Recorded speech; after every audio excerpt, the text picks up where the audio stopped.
இந்த டெல்லி ஹைகோர்ட் கொடுத்த தீர்ப்பு இதை விட ஒரு கேவலமான தீர்ப்பு உலகத்திலே பார்க்க முடியாது. இப்போ வந்து இந்த எப்ஸ்டீன் ஃபைல்ஸும் இதெல்லாம் வந்து சின்ன பெண்களை வந்து செக்ஸ் ஸ்கேண்டல் இதெல்லாம் வந்துட்டு இந்த உலக தலைவர்கள் இந்த பதவியில் இருக்கவங்களாம் மிஸ்யூஸ் பண்ணுறாங்க பாருங்கள். அப்போ நம்ம நாட்டிலையும் ஒரு சில பேர் அதில் அடிப்படுது.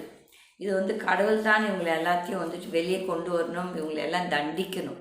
இதே மாதிரி போயிட்டு இருக்க முடியாது. கடவுள் யாரோ ஒருத்தர் அனுப்புவார், யாரோ ஒருத்தர் பேசுறதுக்கு அனுப்புவார். கண்டிப்பாக எனக்கு அந்த நம்பிக்கை இருக்கிறது. ஏதோ ஒரு அதிசயம், ஒரு பிரளயம் நடக்கும் இந்த 25 எண்டுக்குள்ளே, இல்லை 26 கண்டிப்பாக ஒரு மாற்றம் வரணும். இந்த அரசியல்லே மாற்றம் வரணும். இந்த கேப் மாரிகள், குள்ள மாரிகள், புள்ள மாரிகள், இந்த கஞ்சா கட்டுறவன், சாராயம் காய்ச்சறவன்லாம் அரசியலுக்கு தலைவராக வந்து மந்திரியாக வந்தால் அவன் எங்கே மாறுவான்? என்ன நல்லது நடக்கும் மக்களுக்கு? கிடையாது. மக்கள் வந்து அந்த ஒரு நாள் கூத்துக்காக அந்த 2000 இல்லாட்டி அந்த குவார்டர் பாட்டில் எடுத்துக்கிட்டு நீங்கள் நாட்டோட தலையெழுத்தையே நீங்கள் வந்து சீர்குலைக்கிறீங்க. இது வந்துட்டு நியாயமா? இது ஜென்ம பாவம்.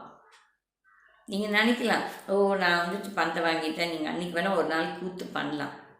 ஆனால் அந்த கூத்து திருப்பி உங்களே அடிக்கும்.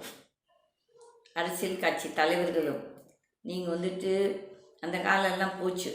நீங்கள் இன்னும் ஊழல் பண்ணி சம்பாதிக்கணுன்னா ஊழலுக்கு தட்டி கேட்குறதுக்கு யாரோ ஒருத்தர் வருவாங்க, வராமல் மட்டும் போக மாட்டாங்க.